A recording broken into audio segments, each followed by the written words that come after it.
الحمدللہ آج کے اس پروگرام کا عنوان ہے ڈالر کا ڈاکہ اور اس کا حل 50واں حصہ۔ اعوذ باللہ من الشیطان الرجیم، بسم اللہ الرحمن الرحیم۔ الصلاۃ والسلام علیک یا سیدی یا رسول اللہ وعلی ازواجک و اصحابک و آلک یا سیدی یا حبیب اللہ۔ الحمدللہ لاہور شہر میں آج بروز اتوار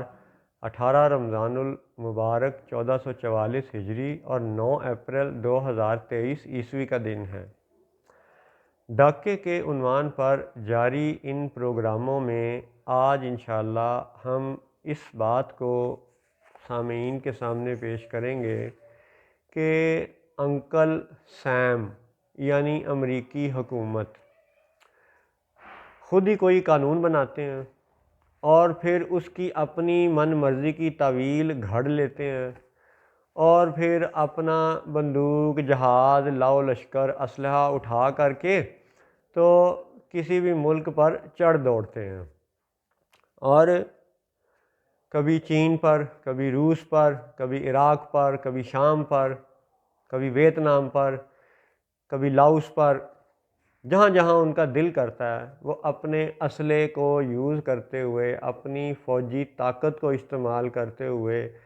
کسی بھی ملک کی سرحدوں کو پامال کر دیتے ہیں، کر رہے ہیں، کر رہے تھے، اور لگتا ہے کہ ابھی اور کچھ عرصہ کریں گے، اللہ کی پناہ۔ لیکن ان کے طریقہ واردات کو آپ دیکھیں کہ خود وہ قانون بنائیں، خود ہی اس کی تعویل کریں اور خود جس ملک کی چاہے سرحدیں پامال کر دیں۔ بہانہ بنایا گیا کہ جی اسامہ بن لادن پاکستان کے شہر ایبٹ آباد کے قریب ایک مکان میں چھپا ہوا تھا، امریکی فوجیں آئیں، آ کے اس کو قتل کیا، دنیا کو دکھائے بغیر اس کی لاش سمندر میں بہا کے غائب کر دی، اور پاکستانی سرحدوں کو کھلے عام پامال کیا گیا۔ جبکہ وہ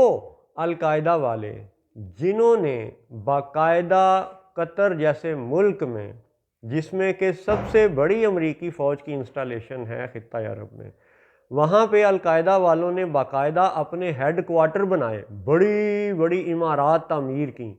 وہاں پہ تو آج تک حملہ نہیں ہوا۔ یعنی آپ یہ دیکھیں ان کا دجل کیا ہے، ان کے قول و فعل کا تضاد کیا ہے کہ پاکستان میں ایک چھوٹے سے مکان میں آ کے اسامہ بن لادن بیٹھتا ہے تو سرحدیں پامال کر کے فارن ساورینٹی کو پاؤں تلے کچل کے اسامہ بن لادن کی لاش کو سمندر میں پھینک دیا جاتا ہے، قتل کر دیا جاتا ہے۔ جبکہ قطر جیسے ملک میں القاعدہ اپنے بڑے بڑے محلات جیسے ہیڈ کوارٹر بنا کے بیٹھے ہوئے ہیں، وہاں پہ باقاعدہ نیٹو والوں کی، امریکہ والوں کی، القاعدہ والوں سے میٹنگز ہوتی رہی ہیں۔ یہ اخباری خبریں ہیں، قطر کی خبریں ہیں، امریکی اخباروں کی خبریں ہیں، سعودی اخباروں کی خبریں ہیں۔ تو وہاں پہ اتنے بڑے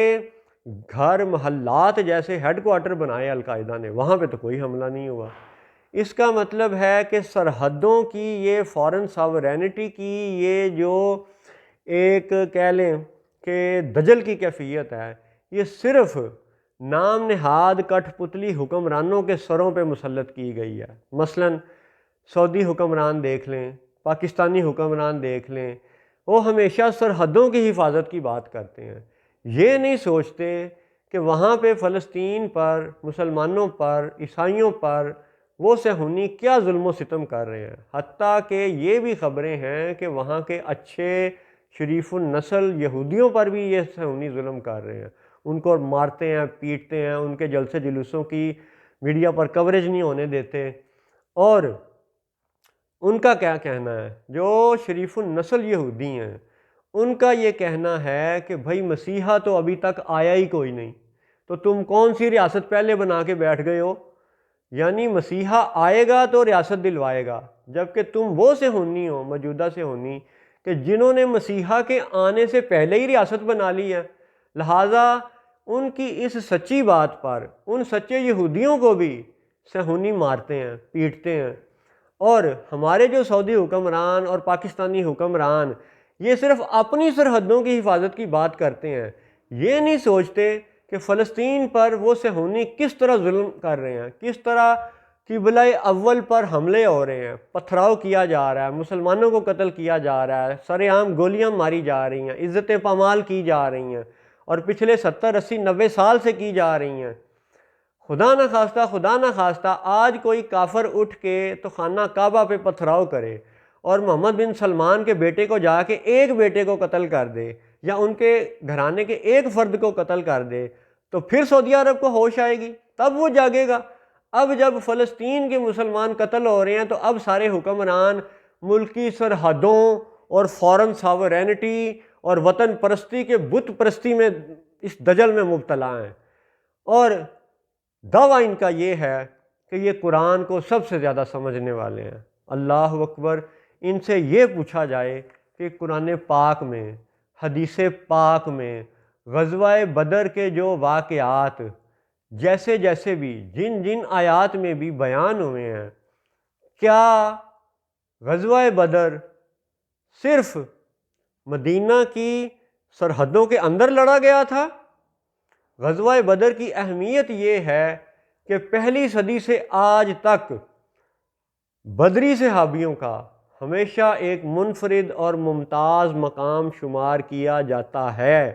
وہ بدری صحابی ہیں۔ اور غزوہ بدر لڑا کہاں پہ گیا؟ مدینہ شریف سے 150 کلومیٹر سرحدوں سے باہر نکل کے جا کے۔ یہی سبق ہے آج کے پاکستانی فوجیوں کے لیے، خطہ عرب کے حکمرانوں کے لیے، کہ غزوہ بدر کی حقیقت کو سمجھ لو، سوچ لو، جان لو۔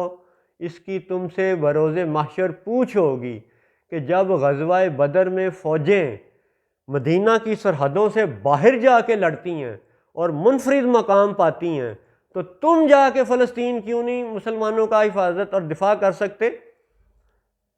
اللہ اکبر! لا حول ولا قوت الا باللہ العلی العظیم۔ اور ہمارے یہ جو پاکستانی کٹھ پتلی حکمران یہ جا جا کے ورلڈ بینک اور IMF کے تلوے چاٹ رہے ہیں، اور تلوے چاٹ چاٹ کے ان کے بوٹ سفید کر دیے ہیں انہوں نے۔ یاد رکھو کہ وہ IMF والے وہی حال کریں گے کہ تیونس والوں نے بھی ان کے پاؤں خوب چاٹے، ان کے جوتے خوب چاٹے، اور آخر میں آ کے ابھی اس اپریل 2023 میں انہوں نے کہہ دیا کہ جی تیونس کو قرضہ نہیں ملے گا، مشکوک ہے، ابھی بھی ڈاؤٹ فل ہے۔ تو یہی حال انہوں نے پاکستانی حکمرانوں کا کرنا ہے، کیونکہ ان کا مقصد ہی تباہ کرنا ہے، اور ہمارا مقصد ہے کہ جو قرآن پاک میں سے بہتری کے حقائق اچھے افسران کی خدمت میں پیش کیے جا سکتے ہیں وہ کر دیے جائیں، تاکہ ہمارے اچھے افسر قرآن و حدیث کی بنیاد پر اپنے ایمان کی ترقی کے لیے، اپنے ایمان کا عملی مظاہرہ کرنے کے لیے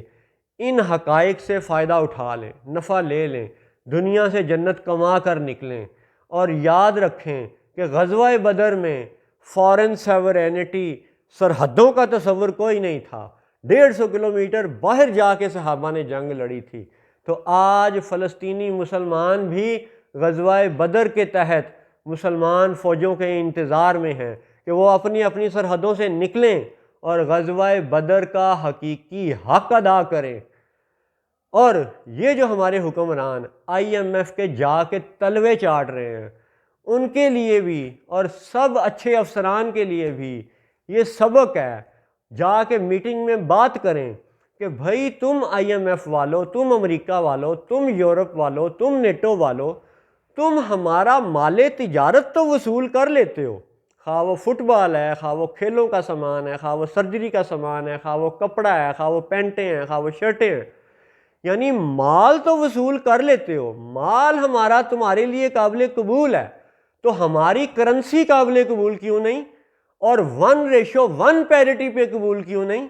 یہ جا کے بات کیوں نہیں کرتے؟ جو کہ کرنے کا تمہارا حق ہے، تمہارا فرض ہے، یہ بات کرنا تم پہ لازم ہے، تم پر واجب ہے۔ نہ کرو گے تو اس دنیا میں بھی تم جواب دہ ہوگے اور آخرت میں بھی ہوگے۔ اور یاد رہے کہ غزوہ بدر کے حقائق ابھی مکمل نہیں ہوئے، ابھی بڑے حقائق ہیں جو بیان کرنے ہیں انشاءاللہ۔ السلام علیکم ورحمۃ اللہ وبرکاتہ۔